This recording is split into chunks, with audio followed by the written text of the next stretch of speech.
Salam jumpa pemirsa, Agropolitan Televisi kembali hadir menyapa Anda di program Agropolitan News edisi hari ini Jumat 6 Oktober 2023. Bersama saya Elfrina Rahmadan, berikut kita simak Agropolitan News selengkapnya.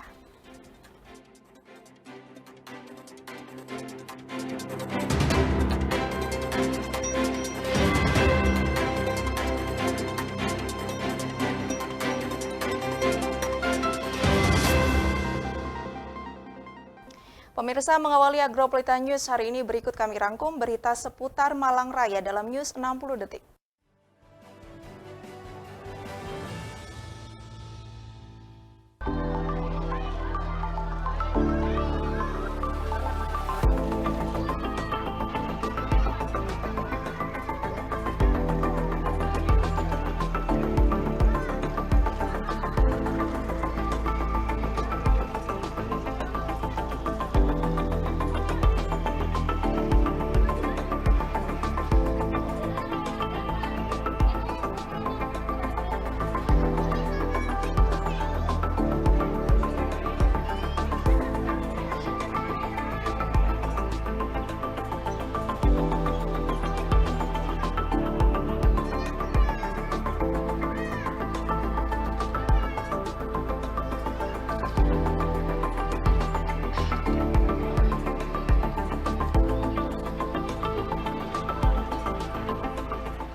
Sementara itu, pemirsa, pihak keluarga korban Kanjuruhan akan berkoordinasi dengan LPSK terkait dengan permohonan restitusi.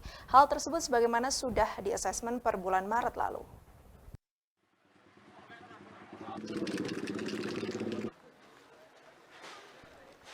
Pihak keluarga korban Kanjuruhan akan berkoordinasi dengan LPSK terkait permohonan restitusi. Hal tersebut sebagaimana sudah diasesmen per bulan Maret lalu. Pihak keluarga korban bersama dengan koordinator LBH Pos Malang berencana akan menggunakan mekanisme Perma nomor 1 tahun 2022 tentang pedoman penetapan restitusi. Pihaknya juga akan berkoordinasi dengan Ombudsman RI terhadap dugaan pelanggaran dan maladministrasi dalam pelayanan publik. Terdapat beberapa hambatan di tahap Barreskrim Polri lantaran Kanit Tipidum tidak memberikan surat tanda penerima laporan terhadap pelapor Devi Ato terhadap dugaan tindak pidana kekerasan terlapor. Dalam waktu dekat kami akan berkoordinasi dengan LPSK mengenai penetapan permohonan restitusi. Sebagaimana sebenarnya restitusi tersebut sudah di-asesmen, sudah dinilai oleh LPSK per bulan Maret kemarin. Jadi kita menggunakan mekanisme Perma nomor 1 tahun 2022 tentang pedoman penetapan restitusi. Kemudian yang keempat, kami berkoordinasi dengan Ombudsman Republik Indonesia terhadap dugaan pelanggaran ataupun maladministrasi dalam pelayanan publik. Mengingat bahwa ada beberapa tantangan, ada beberapa hambatan proses hukum kami kemarin di Barreskrim Mabes Polri. Salah satunya adalah dari pihak Kanit Tipidum tidak mau enggan mengeluarkan STPL ataupun surat tanda penerima lapor terhadap pelapor Deviato, terlapor Rizal Pratama, kemudian terlapor Juwaria dan juga terlapor Iva terhadap beberapa kekerasan ataupun dugaan tindak pidana. Yang keempat, yang kelima, kami berkoordinasi dengan jaringan masyarakat sipil lainnya yang sekiranya dalam hal ini kami akan menindaklanjuti beberapa progres yang kemarin sudah dilakukan di Jakarta. Pihak keluarga dan LBH Pos Malang kini tengah berkoordinasi dengan masyarakat sipil lain dan akan menindaklanjuti beberapa progres yang kemarin sudah dilakukan di Jakarta. Dari Kota Malang, Dion Arista, ATV melaporkan. Sementara itu pemirsa, kelahiran satu anakan tapir Brazil di Batu Secret Zoo ikut memeriahkan peringatan World Animal Day tahun ini. Baby tapir berusia 4 minggu ini resmi menjadi anggota keluarga baru di Batu Secret Zoo.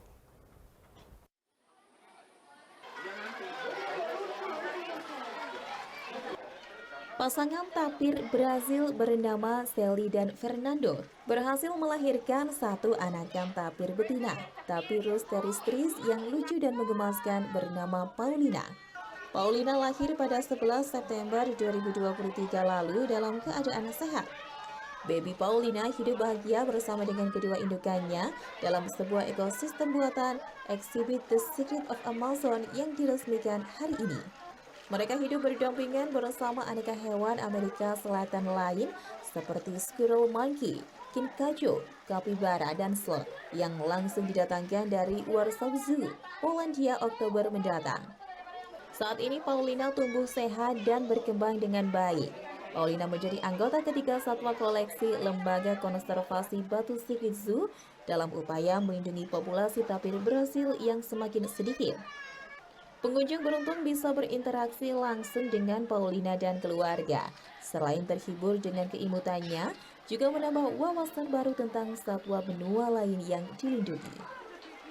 Ada tapir Brasil, squirrel monkey, kura-kura Brasil, sama whistling duck.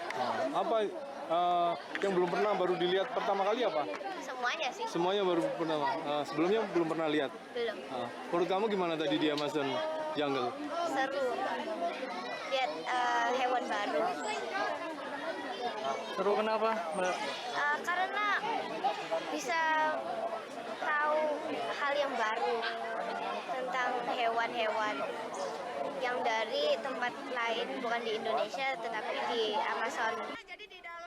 Sementara tim dokter hewan Batu Secret Zoo mengatakan butuh penyesuaian bagi indukan maupun anakan untuk saling memahami karena keduanya sama-sama baru pengalaman pertama kali menjadi ibu dan anak. Kalau untuk kesulitannya pas waktu perawatan di awal, jadi mereka kan sudah untuk yang indukannya itu kan sudah lama berada di sini. Kalau untuk yang anakan itu kesulitannya karena ini baru anakan pertama, jadi di awal itu si induk ini tidak mau langsung menyusui anaknya. Jadi kita bantu untuk menyusukan, jadi mengarahkan anaknya. Jadi induknya dilus-lus, ketika dia di brush, dilus-lus itu menggunakan sikat, induk itu akan tiduran. Nah di situ si anaknya kita kita kasih tahu di mana letak dari puting induknya. Kedepan Batu Secret Zoo akan terus berupaya melestarikan satwa-satwa dilindungi lainnya secara bertahap agar satwa dilindungi bisa terhindar dari ancaman kepunahan. Dari Kota Batu, Saiful Akbar, ATV melaporkan. Pemirsa, usai jeda berikut kami akan segera kembali. Untuk itu tetaplah bersama kami di Agroberita News.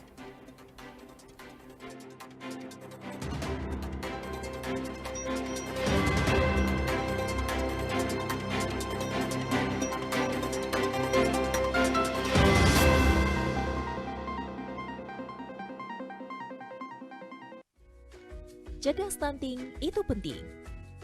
Stunting, gangguan tumbuh kembang pada anak akibat kekurangan gizi kronis dan infeksi berulang sehingga tinggi badannya berada di bawah standar. Ciri-ciri stunting pada anak.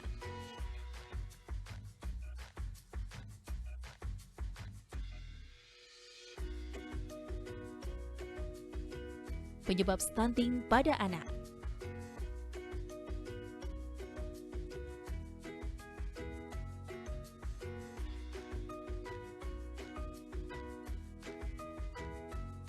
Cara mencegah stunting.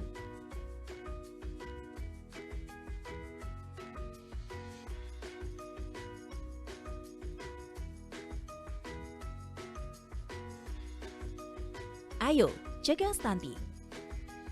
Iklan layanan ini dipersembahkan oleh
Terima kasih pemirsa Anda masih bersama kami di Agropolitan News. Kita lanjutkan ke informasi lainnya. Dinas Perhubungan Kota Batu benar-benar mempersiapkan terkait dengan lelang proyek pengelolaan parkir tepi jalan umum oleh pihak ketiga, di mana pihaknya akan melaksanakan pemeriksaan dokumen segera setelah ditentukannya pemenang lelang tersebut.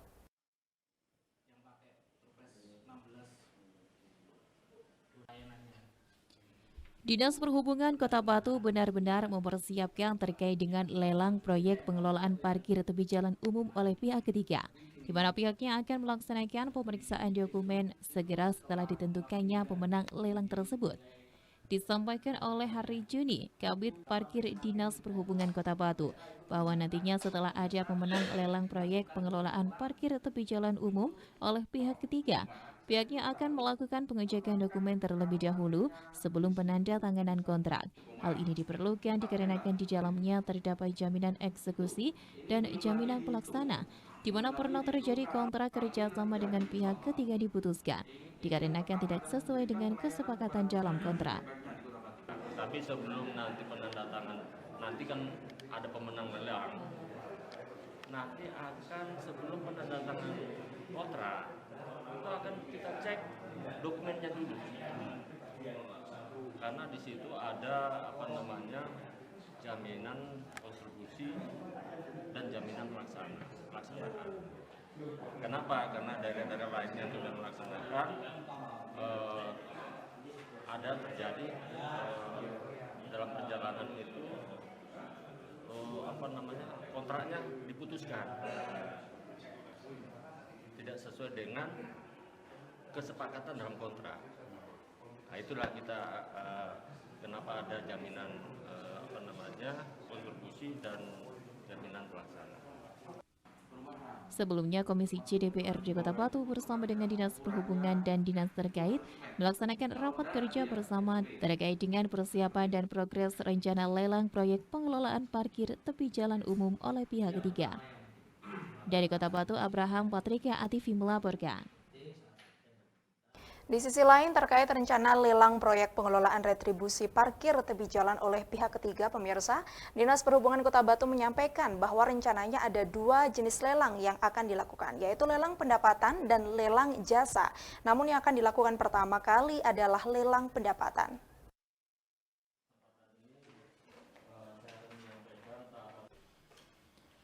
Terkait rencana lelang proyek pengelolaan retribusi parkir tepi jalan oleh pihak ketiga, Dinas Perhubungan Kota Batu menyampaikan bahwa rencananya ada 2 jenis lelang yang akan dilakukan, yaitu lelang pendapatan dan lelang jasa. Namun yang akan dilakukan pertama kali adalah lelang pendapatan. Disampaikan Kabid Parkir Dinas Perhubungan Kota Batu Hari Juni Santoso.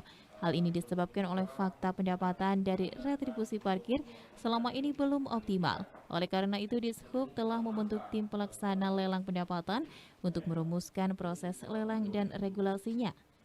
Hari Juni Santoso menerangkan pihaknya akan terus melakukan survei untuk mengevaluasi potensi yang sebenarnya, sehingga tidak salah langkah dalam pelaksanaannya. Di mana setelah terbentuk, tim pelaksana lelang ini akan diterbitkan surat keputusan SK untuk biaya operasionalnya akan dialokasikan sebesar Rp150 juta. Terkait anggaran tersebut akan digunakan untuk biaya kajian sebesar Rp100 juta dan biaya honor tim sebesar Rp50 juta. Untuk saat ini masih dalam taraf draft dan Dishub sendiri berharap pada Januari 2024 dapat menandatangani kontrak dengan pihak ketiga. Untuk kajian 100 dan yang 50 untuk honor tim termasuk OPD dan APA. Tim ini kerjanya seperti apa, Pak? Tim ini untuk merumuskan ini, Pak. Merumuskan lelang ya? Merumuskan lelang dan termasuk regulasinya dari APA. Sudah dibentuk ini, Pak? Ini baru draft. Ya, harapan kami di Januari sudah ada penandatangan kontrak. Dari Kota Batu, Abraham, Patrika ATV melaporkan. Ya, pemirsa, musim kemarau panjang menjelang, musim bunga tabib buya kembali bermekaran di jalanan di Desa Pendem, Kecamatan Junrejo, Kota Batu. Tabib buya berbunga di jalanan Desa Pendem ini membuat keindahan alamnya nampak seperti di negeri Sakura.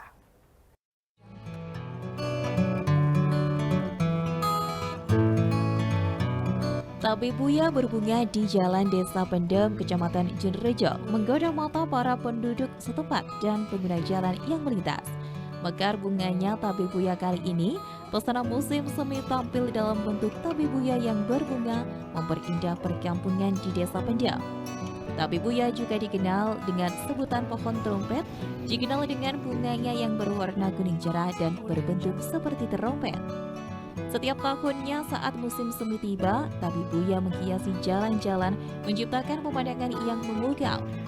Pohon tabib buya yang berbunga di musim semi bukan hanya sekedar pemandangan yang indah, tetapi juga memiliki makna penting dalam budaya negeri Sakura. Bunga-bunga ini sering dihubungkan dengan awal musim semi dan perubahan dalam kehidupan dan cuaca.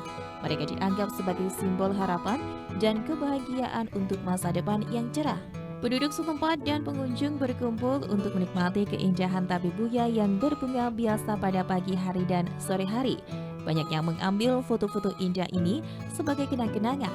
Sementara yang lain datang untuk bersantai di bawah pohon-pohon tabib buya yang teduh.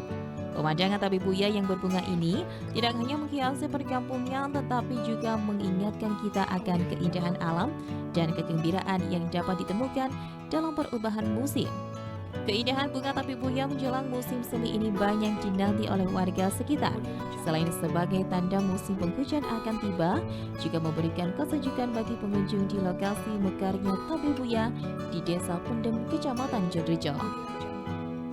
Dari Kota Batu, Yan ATV melaporkan. Pemirsa, jangan beranjak dulu dari tempat duduk Anda karena usai jeda berikut kami akan segera kembali. Untuk itu tetaplah bersama kami di Agropolita News.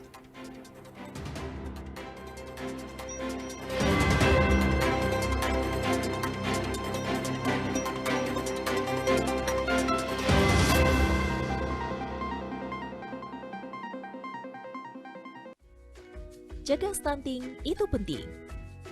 Stunting, gangguan tumbuh kembang pada anak akibat kekurangan gizi kronis dan infeksi berulang sehingga tinggi badannya berada di bawah standar. Ciri-ciri stunting pada anak.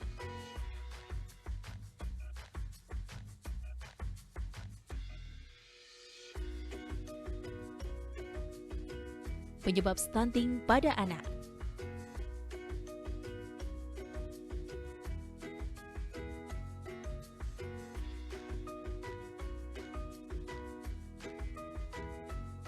Cara mencegah stunting.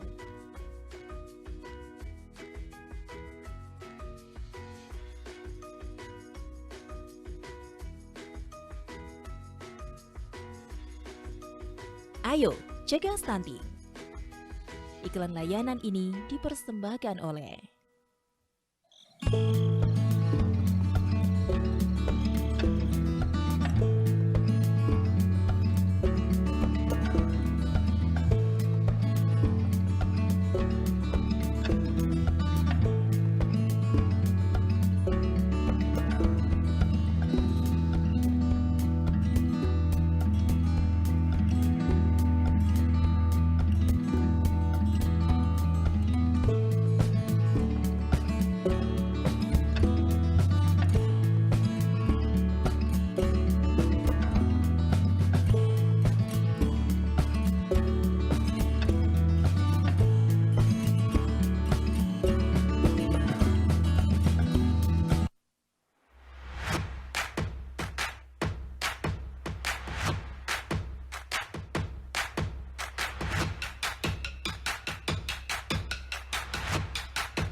teman-teman Agropolitan Televisi dan Dinas Pendidikan Kota Batu berkolaborasi menghadirkan guru yang hebat dari berbagai sekolah di Kota Batu. saksikan Ada Kelas di ATV secara live setiap hari Rabu, Kamis, dan Jumat. mulai pukul 15 sampai pukul 17 waktu Indonesia Barat. Semangat belajarnya ya. Sampai jumpa.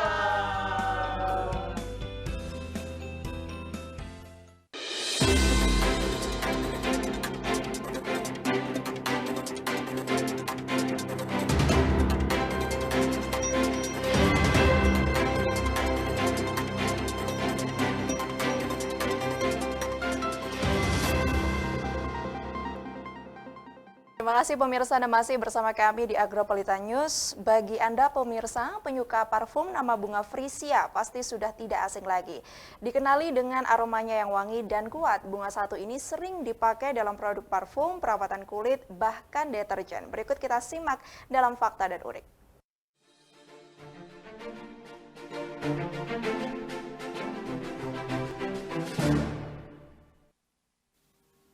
Pemirsa, inilah fakta unik seputar bunga Frisia. Bagi kalian penyuka parfum, nama bunga Frisia pasti sudah tidak asing lagi. Dikenal dengan aromanya yang wangi dan kuat, bunga satu ini sering dipakai dalam produk parfum, perawatan kulit, bahkan deterjen. Menawarkan tampilan yang indah juga aroma yang wangi. Tidak heran jika banyak orang yang ingin menanam bunga Frisia sebagai tanaman hias, mulai dari aroma khas hingga sifat sensitif yang dimilikinya. Berikut 5 fakta dan unik seputar bunga Frisia. Bunga asal Afrika Selatan, dikenal dengan aromanya yang wangi dan kuat. Bunga Frisia merupakan tanaman asli asal Afrika Selatan. Dari aromanya, bunga yang satu ini setara dengan bunga mawar juga bunga peony. Saking wanginya, sampai ada yang berpendapat bahwa bunga Frisia merupakan bunga paling wangi di dunia. Kaya akan minyak atsiri, membuat bunga yang satu ini sering dipakai dalam produk wewangian seperti parfum. Sebagai parfum, bunga Frisia menawarkan aroma yang manis dan juga sedikit sitrus, mirip dengan buah stroberi atau kesan musim panas. Bagi kalian penyuka parfum floral, khususnya bunga Frisia, artinya kalian optimis dan memiliki aura yang kuat. Diberi nama sebagai bentuk kehormatan terhadap seorang teman. Nama bunga Frisia berasal dari nama seorang praktisi medis. Dimulai saat Christian F. Eklund, seorang apoteker dan botani, yang mengambil nama bunga Frisia dari temannya, yaitu Friedrich Frisi, sebagai bentuk penghormatan. Itulah mengapa nama bunga Frisia adalah kasih dan kehormatan. Seiring waktu berkembang, bunga Frisia perlahan menumbuhkan reputasinya di negara bagian Eropa dikarenakan wangi khas yang dimilikinya. Bahkan selain bunga peony, di Jepang juga ada festival bunga Frisia yang diselenggarakan berkala. Dapat dikonsumsi, menawarkan rasa yang manis. Selain dari aroma wangi yang ditawarkannya, bunga Frisia juga dapat dikonsumsi. Banyak orang menggunakan kelopak bunga dalam minuman infus lemon sebagai dekorasi ataupun untuk menambah sedikit rasa manis. Bahkan kalian juga bisa memasaknya, menawarkan rasa yang mirip dengan daun selada. Terlepas dari hal tersebut, bunga Frisia juga mendapat reputasi sebagai bunga potong. Untuk itu, mereka akan bertahan sekitar 2 hingga 3 minggu. Demikian bunga satu ini dapat menjadi pilihan bunga yang tepat untuk dekorasi pernikahan. Bahkan sebagai hadiah, buket bunga yang bagus, terutama bila dipasangkan dengan bunga dahlia. Bunga beragam warna termasuk dalam family Iridaceae.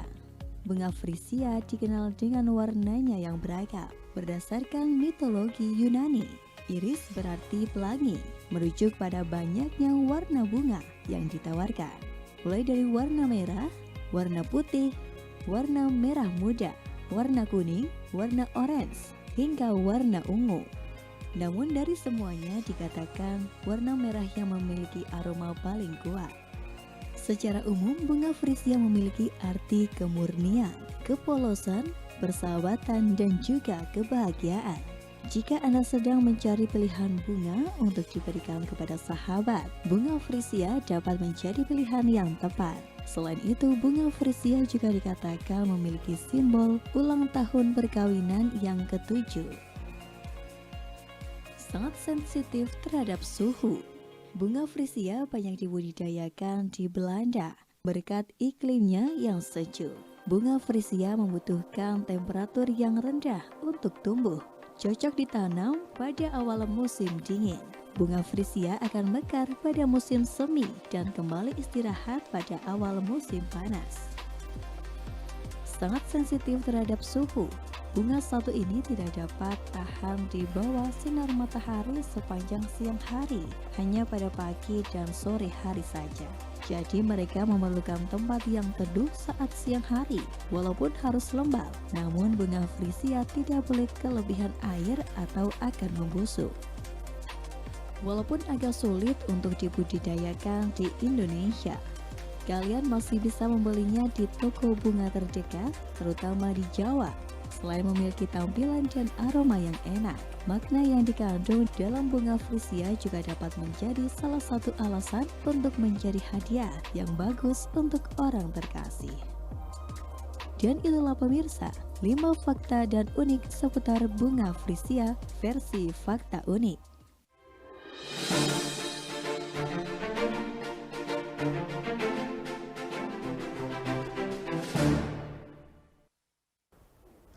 Pemirsa, beredar unggahan di media sosial Facebook sebuah video yang memperlihatkan seseorang menepuk-nepuk telapak tangan kiri, pergelangan hingga siku bagian atas menggunakan sendok makan yang kemudian mengklaim bahwa dengan menepuk telapak tangan dengan sendok dapat meredakan kesemutan dan stroke. Apa iya? Berikut kita simak selengkapnya.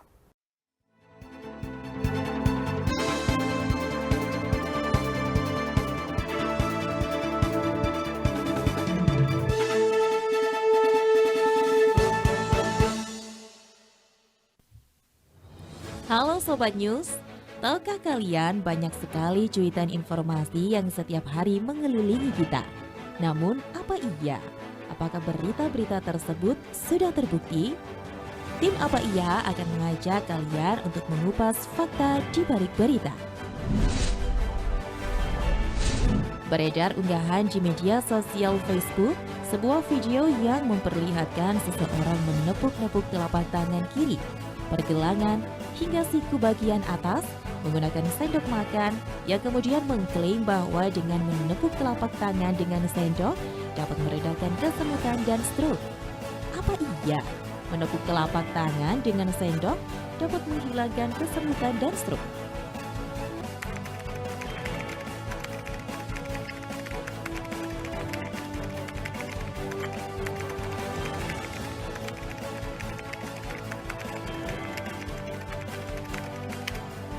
Dilansir melalui rilis resmi Kemkominfo yang mengutip dari cekfakta.tempo.co pada tanggal 18 Agustus lalu. Faktanya informasi tersebut adalah disinformasi. Dokter spesialis neurologi di Rumah Sakit Umum Daerah RSUD Dr. Abdul Rahim Situbondo, Reza Fatoni, mengatakan bahwa menepuk telapak, pergelangan, dan antara lipatan tangan rawan dapat menyebabkan cedera atau beresiko buruk karena pembuluh darah bisa pecah. Untuk mengatasi kesemutan dapat dilakukan dengan terapi stroke yang dapat memperlancar aliran darah serta mengkonsumsi obat pengencer darah setiap hari untuk stroke jenis penyumbatan atau trombotik. Selain itu bisa juga dengan menjalani terapi diatermi. Menurut dokter spesialis syaraf sekaligus konsultan stroke Muhammad Akbar, cara mengatasi kesemutan adalah dengan melakukan pengecekan kondisi syaraf dengan pemeriksaan elektromyoneurografi atau EMNG guna mengetahui penyebab kesemutan disebabkan oleh neuropati diabetika atau syaraf terjepit untuk melakukan langkah pengobatan selanjutnya. Nah Sobat News, kalian harus senantiasa menyimak berita dengan teliti ya. Jangan langsung mudah terpengaruh oleh berita yang tersebar. Oke Sobat News, kami akan kupas fakta dari berita lainnya. Saksikan hanya di Apa Iya.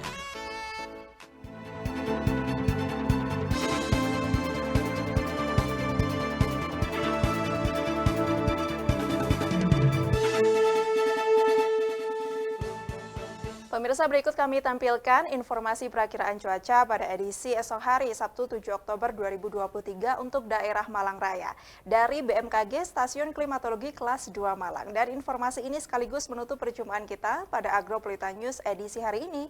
Mewakili seluruh kerabat kerja yang bertugas, saya Elfrina Rahma mengucapkan terima kasih atas kebersamaan Anda dan sampai jumpa.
Balik ke kacang.